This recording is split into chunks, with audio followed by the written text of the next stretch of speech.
जय श्री कृष्ण। किसी गांव में एक जाट रहता था। उसने 2 विवाह किए। दोनों से एक एक पुत्री हुई। कुछ समय बाद पहली जाटनी तो मर गई। अब सौतेली माँ अपनी पुत्री के साथ साथ सौतेली बेटी की भी देखभाल करने लगी। वह अपनी पुत्री को तो बहुत प्यार करती, उससे कुछ भी काम नहीं करवाती और सौतेली पुत्री से घर का सारा काम करवाती। दोनों लड़कियां बड़ी हो गई। एक दिन जाटनी ने जाट से कहा कि मेरी बेटी के लिए अच्छा पैसे वाला घर वर देखना, वह सौतेली के लिए साधारण घर देखना। जाट ने दोनों लड़कियों की सगाई करके विवाह कर दिया। सौतेली बेटी समझदार व मेहनती थी। ससुराल वाले उससे बहुत खुश थे। जाटनी की बेटी न तो कोई कामकाज जानती थी और न ही वह व्यवहार कुशल थी। वह तो अपनी अकड़ में ही रहती थी, इसलिए ससुराल वाले उससे बहुत दुखी थे। कुछ दिन बाद जाट दोनों को लेने गया।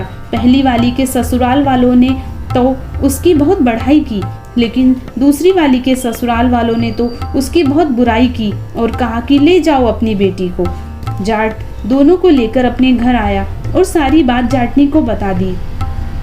अब जाटनी अपनी बेटी से घर का हर काम करवाने लगी। फिर कुछ ही दिनों बाद भादवे की तीज आ गई।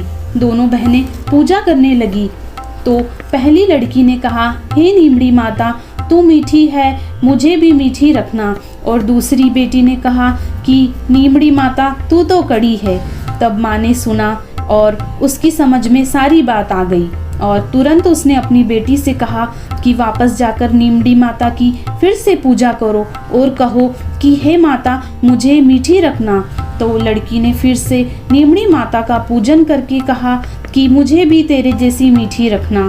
तब नीमड़ी माता उस पर प्रसन्न हुई और जब वह ससुराल गई तो ससुराल वाले भी उससे खुश रहने लगे।